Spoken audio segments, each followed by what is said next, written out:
السلام علیکم بینندگان گرامی، برنامه اطلاعاتی اخبار از تلویزیون تاجیکستان مستقیما منظورتون می‌گردانیم. استقلال دولتی گران ارزشترین نعمت، افتخار و ناموس وطنداری و نشان واضح و هویت خودشناسی ملی است.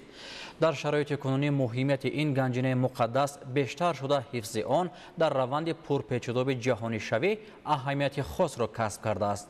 بیش از 13 سال می شود که جمهوری تاجیکستان در راه بنیاد جامعه دموکراتیک و حقوق بنیاد گام‌های استوار می‌گذارد و خلق تاجیک در پرتو سیاست پیشگرفته پرزیدنت جمهوری تاجیکستان پیشوای ملت محترم امامعلی رحمان با دستاورد و موفقیت‌های بی‌نظیر نایل می‌گردد. شرح یوسف غنی‌زاده.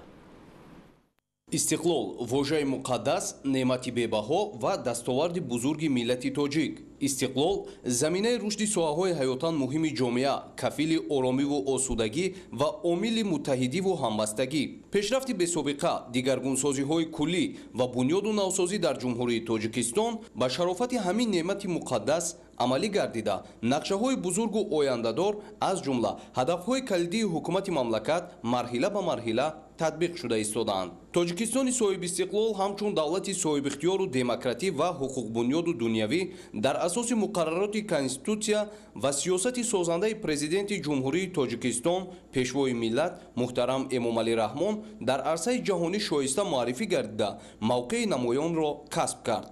رشد بی‌سابقه ساحه‌های اقتصادی و اجتماعی به زمان صاحب استقلالی جمهوری راست می‌آید. دلیل واضح ساخته به استفاده دادن راه‌ها، کارخانه‌های خرد و بزرگ صنعتی، مؤسسه‌های نوی تعلیمی، بیمارخانه، قصرهای فرهنگ، تالار و میدانچه‌های ورزشی، بناهای خوش‌طرح و زمانوی استقامتی، باغ‌های فرهنگی و فراغتی و دیگر انشاءات معیشی میباشند که در تامین ساکنان با جای‌های نوی کاری و بلند گردیدن سطح نیکوحوالی اهالی مملکت مساعدت کرد. در حقیقت استقلالیت بی‌نهایت نعمت‌های بسیار را برای ما زنان و دختران دوران استقلال فراهم آورد. یکی از دستاوردهای بزرگ دوران استقلال این تأسیس کوتاهای پرزیدنتی میباشد.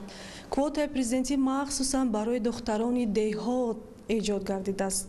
همه ما با عنوانی که طبق کوتای پرزیدنتی تحصیل کردیم افسانه را به حقیقت تبدیل دادند که امروز می توانیم زن تاجیک در تمام ساحه‌های گوناگون کشور کار و فعالیت داشته باشیم، زیرا زن موفق می تواند در جامعه کادر موفق و کادر دانشمند را پیشکش میکند. در آن روزگار هیچ کس تصور هم نمیکرد که این اقدام خوبی راهبر دولت یک تحولات به حیات دختران تاجیک میگردد که محض بنده طبق کوتای پرزیدنتی و دانشگاه دولتی کولاب داخل گردیده دانشگاه را با دیپلم اعلی ختم نموده در ساحه آموزگاری کار و فعالیت دارم و خوشبخت از آنم که آموزگار هستم. شایسته‌ترین اقداماتی که در این دوره راه اندازی گردید این توجه بر رشد علم و فرهنگ و ورزش می باشد. با تشبث پیشوای ملت محترم امامعلی رحمان ابتدا از روزهای اول صاحب استقلالی به خاطر رشد ساحه‌های معارف و فرهنگ تدبیرهای مهم عملی گردیدند. موثرترین شرایط و امکانیت جهت علم آموزی در همان مؤسسه‌های تعلیمی مهیا گردیده انفراستراکچور ضروری ساحه پورا تامین کرده شد. با خاطر دستگیری همه‌جانبه جوان دختران از شهر و ناحیه‌های مملکت جهت ادامه تحصیل در مؤسسه‌های عالی تعلیمی کوتاهای پرزیدنتی تشکیل گردید که توسط آن تا امروز شماره زیادی جوان دختران دانشگاه و دانشکده‌های عالی جمهوری را ختم نموده در ساحه‌های مختلف فعالیت دارند.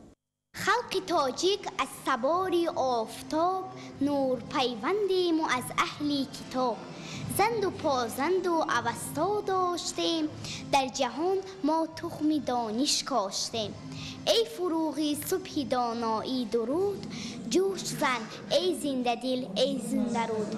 من قاسم زاده رحیمه خواننده صنف چهارم مؤسسه تعلیمی دولتی گیمنازیای رقم 2 برای خوانندگان بالیاقت ناحیه شاه منصور شهر دوشنبه. من در آزمون جمهوری فروغ صبح دانایی از روی نامیناسیون معاصر تاجیک اشتراک نموده سزاوار جای اول گشتم.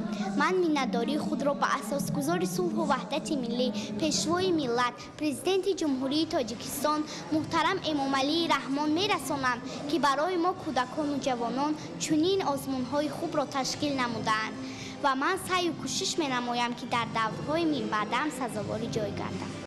иқдоми дигар барои дастгирии қишрҳои ҷомеа дар ин давра роҳандозии озмунҳои ҷумҳуриявӣ аз қабили фурӯғи субҳи донои китоб аст.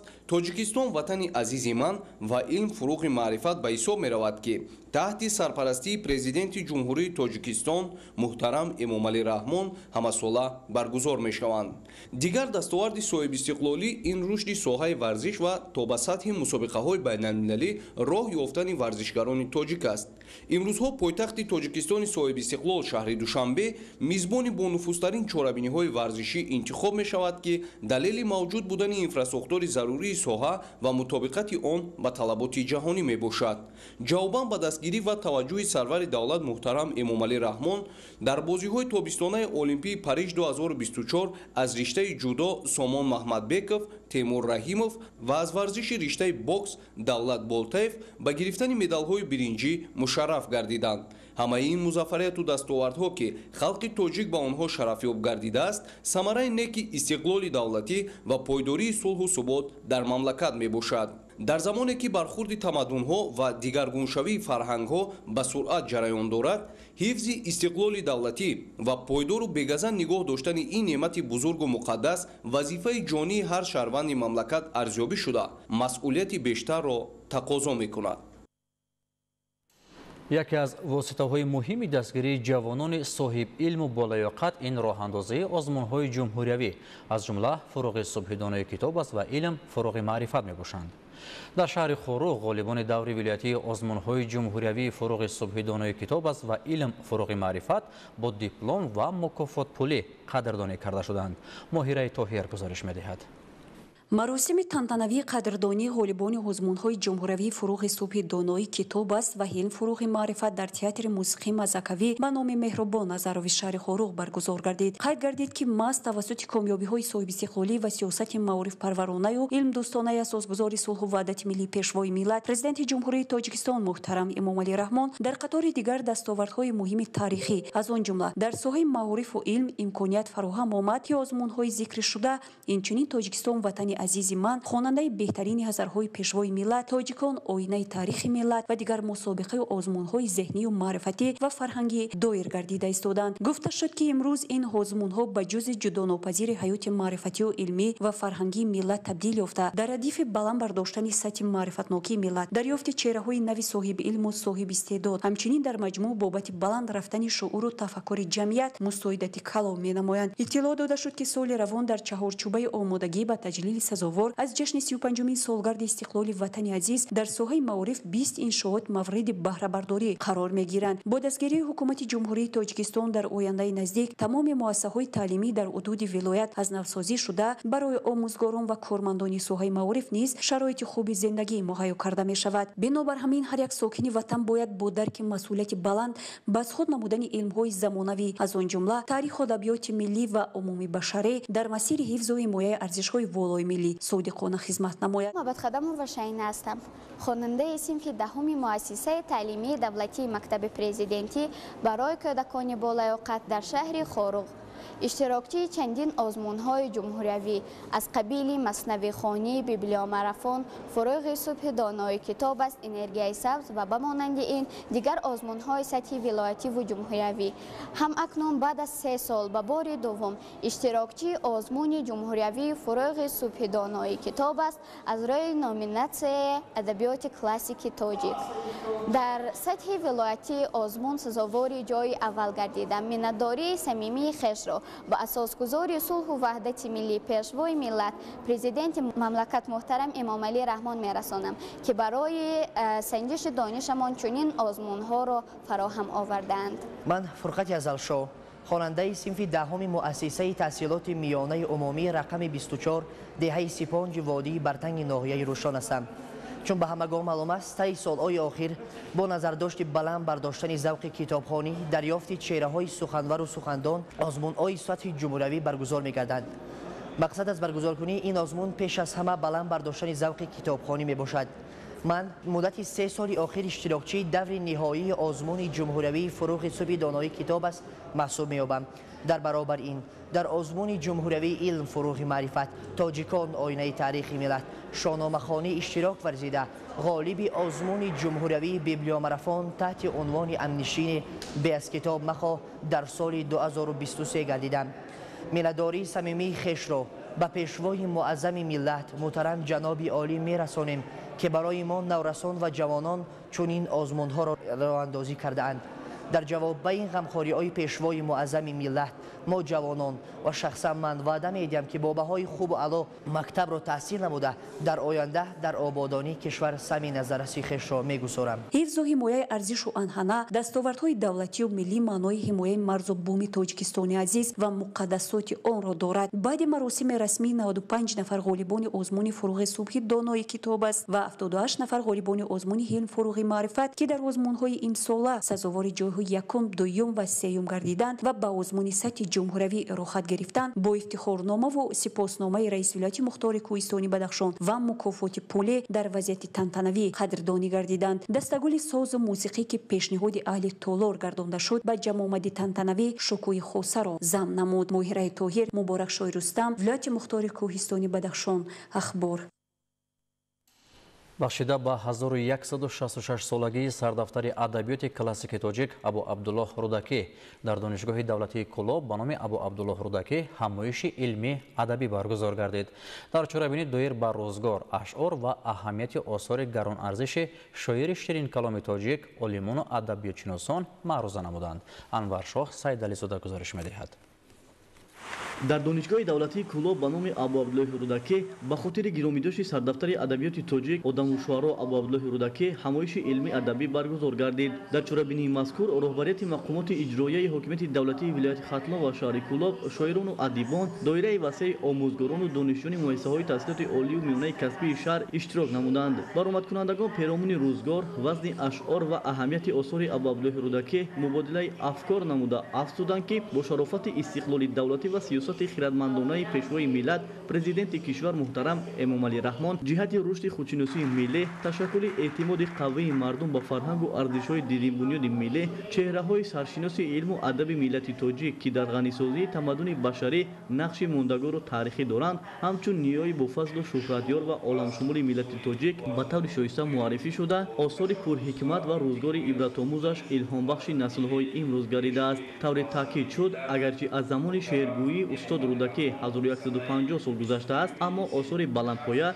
بیان ساده و حکیمانه استاد را امروز نیز هر خواننده تاجیک نوبسته از سن و سال و سمت کار و فعالیت به آسانی درک میکند. تدبیر سازمان یافته محض به خاطر آن است که حکمت شعر استاد رودکی برای دانشجویان روشن شود. غایه‌های گومانیستی و جوانمردی، عشق وطن، نقش علم و دانش که از جمله موضوعات اشعار استاد رودکی هستند، در مرکز توجه و راهنمای آموزگاران و دانشجویان در مسیر حفظ استقلال دولتی و رشد و انکشاف روزافزون وطن محبوب تاجیکستان باشند. با این مناسبت چندی از عالمان و دانشمندان و آموزگاران با افتخارنامه‌ها سرفراز گردیدند. در قسمت نهایی تدبیر سازمان یافته برنامه تئاتری کنونیده شده، محفل شعرخوانی، اینچنین سرود و ترانه‌ها از روزگار و اشعار پرقناوت شاعر پیشکش حاضران گردانیده شدند. انور شاه سیدعلی‌زاده، سیحامیدی شریف، شهر کلاب. اخبار. به استقبال 35 سالگی استقلال دولتی جمهوری تاجیکستان در شهر استرافشان کارهای آبادانی و سازندگی ادامه دارند. تا امروز انشاءات تعیناتی گوناگون به استفاده داده شده صدها نفر با کار دائمی تامین کرده شدند. ادامه موضوع در گزارش مضبوط بابازاده. امروز به استقبال جشن فرخنده 35 سالگی استقلال دولتی جمهوری تاجیکستان با اقدام مقامات اجرایی حاکمیت دولتی شهر استرافشان در همه کوچه و گذرها، دیه و محله ها و روستا و جایهای اهالی نشین 22 کمیته محله و 10 جماعت دیهات شهر استرافشان کارهای تعمیر و ترمیم کلی و بنیاد و مورد استفاده قرار دادن انشاءات سطح مختلف اقتصادی و اجتماعی، بناها و سیمخانه‌های علاوگی برای برهم زدن نارسایی جای نشست خوانندگان، مرکزهای سلامتی و بنگاه‌های طبی جهت حفظ نمودن سلامتی ساکنان شهر دیها با مقصد نیرومند و از جهت جسمانی با قوت گردیدن نوجوانان جوانان و به خدمت وطن مادر آماده بودن آنها، بنیاد ورزشگاه‌ها و تالارهای ورزشی معاصر جوابگو و معیارهای بین المللی با عزم و غیرت وطن دوستانه ادامه یافته شده است. زیرا ساکنان مهنت‌کاران شهر دهات استراوشن از سخنرانی‌های پرزیدنت جمهوری تاجیکستان پیشوای ملت محترم امامعلی رحمان در ملاقات با ساکنان شهر و ناحیه‌های ولایت سوق و منطقه رشت روح الهام تازه گرفته دست به آبادانی سازندگی زدند. همین است که از 990 بند نقش چهاره‌بینی به استقبال جشن فرخنده مکرم 35 سالگی استقلالیت دولتی جمهوری تاجیکستان از جانب مقامات اجرایی حاکمیت دولتی شهر استراوشن ترتیب داده تا امروز زیاده از 500 بند به اجرا رسیده. هزارها نفر ساکنان قابلیت مهنتی داشته با کار دائمی و معاش خوب تامین و سطح زندگی و فراغتشان را بهتر گرداندند. در سبقت جشن آبادانی سازندگی ها ساکنان کمیته محلی به نام دلشاد برنا پیشرفت هستند. با اقدام صاحبکاران و مبلغ‌گذاری اهالی سخاوت پیشه و اندازه 1 کیلومتر راه کلان منفرش اعلی‌صفت گردانیده همه ستونپایه‌های کهنه فرسوده نوسازی و با لامپ‌های فروزان و واسطه‌های ثبت نظارت الکترونیک تامین کرده شدند. در این روند با مبلغ‌گذاری اهالی سهم صاحبکاران بانک ناموز و حشر عمومی ساکنان بنای نو مأموری کمیته محلی به نام دلشاد برنا با خرج زیاد از 700,000 سومانی با صفت بلند جوابگوی معیارهای معاصر شهرسازی و استفاده از محصولات وطنی بنیاد کرده امروز به استفاده عموم سپرده شد. بنا از 5 حجره کاری، مجلسگاه و جای استراحت کارمندان عبارت بوده طرح و نمای زیبا کسب نموده است. برای جشنگیری 35 سالگی استقلالیت دولت عزیزمان 5 سال آبادانی اعلام کرده شده است. من امروز از روی نقشه گرفته 11 انشاءات تیار شده و استفاده داده شد که منفرش‌کنی کوچه خالق رجب و احمد ابراهیم و مسافه 900 متر چای عمودی با مبلغ زیاده از 400,000 سومانی با دستگیری صاحبکاران محله دلشاد برنا و ساکنان محله به استفاده داده شد. به استقبال جشن فرخنده 35 سالگی استقلالیت دولتی جمهوری تاجیکستان و سهم مسئولین کارمندان مؤسسه دولتی آب و کاریز شهر استراوشن جهت با آب نوشاکی با صفت تامین نمودن زیاده از 3,000 نفر ساکنان کمیته محلی به نام دلشاد برنا و کارگران و مشتریان مرکز فروش مسائل ساختمانی با خرج نزدیک 600,000 سومانی چاه عمودی کافته و مورد استفاده قرار داده شد. مزبوط بابازاده، مرجان یوسفov، شهر استراوشن، اخبار. در ناحیه‌های رشت و نورآباد میدان باغ‌های اینتنسیوی 22 گکتار را تشکیل نموده کشاورزان با جمع‌آوری میوه آغاز کردند. گزارش همکارانمان. در ناحیه‌های رشت و نورآباد میدان باغ‌های اینتنسیوی در پرتو برنامه‌های رشد ساحه باغداری برای زیاد نمودن استحصال میوه‌های خوش‌صفت در شرایط منطقه‌های بلندکوه با این وسیله نائل شدن به صادرات محصولات وطنی و فراهم آوردن جای‌های نویدکاری بنیاد شدند. میدان باغ‌ها اساساً در موضع نودانک جماعت دهات قلعه سرخ ناحیه رشت و دهه سریقاش ناحیه نورآباد جایگیر بوده. مساحت آن زیاده از 22 گکتار را تشکیل می‌دهد. باغ اینتنسیوی از حساب زمین‌های ساحل دریای سرخاب بابت از خودکنی زمین‌های بیکار خوابیده و افزایش دادن میدان باغ‌های زمانوی اینچنین استحصال میوه‌های صادراتی بنیاد شده. در این مکان ده‌ها نمود نهالان میوه‌دهنده و سایه‌افکن و آرایشی نگاهبین کرده می‌شود. باغداران جمعیت دارای مسئولیتش محدود پیوند با مقصد بازم بهتر نمودن تامینات بازارهای کشورمان با میوه‌های خوش‌صفت کارهای زیادی را انجام داده ایستادند که این تدبیر دوره به دوره ثمره خود را داده ایستاده است. در قسمت زمین‌های دهه سریقاش اساساً نهالان ناک پرورش یافته ایستاده است که سال جاری حاصل باغ خیلی هم فراوان می باشد. باغداران از روزهای مساعد استفاده برده به جمع‌آوری میوه مشغول می باشند تا حاصل به تلف جمع‌آوری کرده شود. در روند برنامه رشد ساحه باغداری برای افزایش استحصال میوه‌های خوش‌صفت در این زمینه مهیا نمودن جای‌های نویدکاری در ناحیه‌های رشت و نورآباد مرحله به مرحله مساحت باغ‌های اینتنسیوی و استحصال میوه می‌افزاید. این است که برای کارکرد و بندوبست میوه‌های پیش‌پزک در شفت باغ بنیاد یک قطار کارخانه‌های خرد آغاز گردیده کارهای ساختمانی از روی نقشه جریان دارد. در شفت باغ اینتنسیوی باغبانان ده‌ها نمود نهالان آرایشی و سایه‌افکن را پرورش نموده ایستادند که نشأ و نمای درختان در شرایط محل خیلی هم خوب می باشد. با گفت متخصصان رشد ساحه پرورش نهالان آرایشی و سایه‌افکن در آینده می تواند منفعت زیادی اقتصادی آورد зеро иқлими маҳал барои он мусоид мебошад. аз ҳама муҳим рушди соҳаи боғдорӣ дар ноҳияҳои кӯҳистон шароит муҳайё месозад то садҳо нафар шаҳрвандони деҳот соҳиби ҷойи корӣ шуда истеҳсоли меваҳои хусифати ватанӣ боз ҳам афзояд. бинандагони гиромӣ, шуморо дар нашрҳои баъдӣ бо муҳимтарин хабару рӯйдодҳо шинос мекунем. саломат бошед.